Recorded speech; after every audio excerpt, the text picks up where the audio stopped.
looking at Florida State, Miami, that dynamic has always fascinated me going back. I'm an old guy back to the 80s, and typically one, if not two of the three are up and on their game. Now we've seen something in the last 5 years or so, aside from Dan Mullen having a couple nice seasons where all three programs have been down.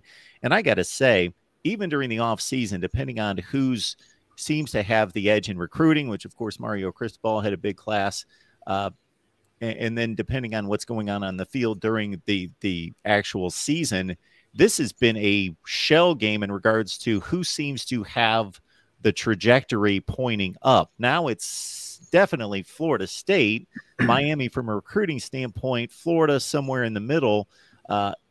How much of an eye do you keep on that dynamic? Because it is pretty fascinating to see the three kind of jockey for position. Yeah, for sure. And really, you think back to like the early 2000s, late 90s, kind of maybe a little bit in the early 90s. We really haven't seen all three teams be good for a really long time.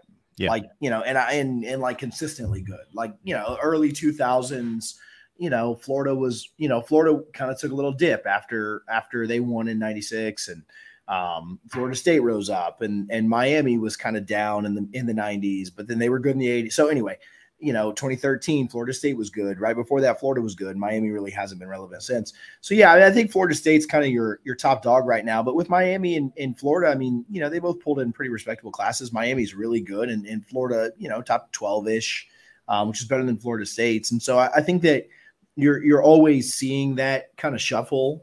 Florida has probably been the top dog the last 4 or 5 years, just based on Mullen having a nice little run, a few New Year's Six bowls and stuff. But I think that Florida State feels pretty good about being in the lead right now, but it can change pretty quickly. And we're going to see an interesting kind of, I don't even know what to call it, but an interesting happening, I guess, with Miami down there, the way they're pretty aggressive in NIL and recruiting and things like that. And how does that end up working out, right? Because it's a good case study. Maybe that's the word I was looking for, with how they seem to be and are very aggressive in that realm. Are they able to sustain that? Can you truly just go out and spend more than everybody else and win games and end up that being the way that you're successful? And if so, that's going to be the path that I'm sure they're continuing to take. And if for whatever reason that doesn't work out, then I think they're going to have to kind of go back to the drawing board and figure it out.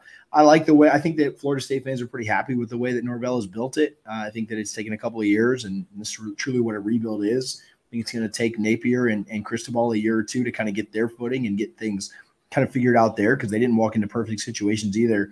But yeah, I think that you'll see Florida State again next year be the best team in the state.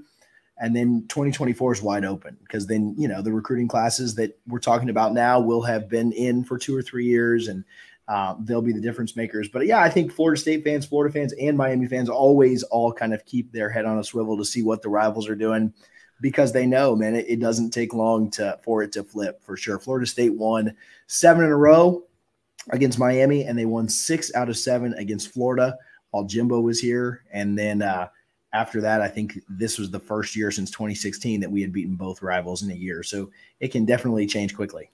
And all that said, TJ, I got to figure within the circles that you run that this is brought up all the time.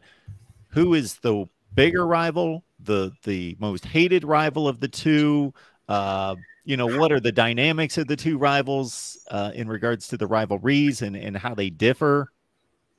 Yeah, different people are going to have different answers for that. People that grew up, watching this rivalry, watching in the 80s, are going to say Miami, right? Just because that Miami was so dominant there, and you had the wide rights and the wide lefts that, ended Florida State seasons, and that, those people are going to say that. If they're a newer fan and, Miami hasn't been relevant for really the last 2 decades, they're probably going to say Florida, because there's been more big battles there. Or if they were a late 90s fan, the Florida games were bigger.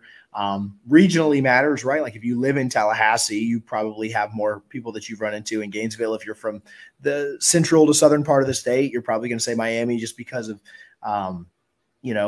regionally, that's who you run into more. And so, yeah, I think it truly is split. I think that, based on who is better at the time, it is a big factor. I will say that there's nothing like finishing the year with the win against Florida. So you can lose to Miami early in the year, and as long as you can beat Florida at the end of the year, then I think, all right, well, something about so to me, it's Florida, because you got to get that win at the end of the year. I think that, what you do in September against Miami, it matters, but something about losing your last game to your biggest rival that kind of leaves a worse taste in your mouth. But it truly is split between FSU fans.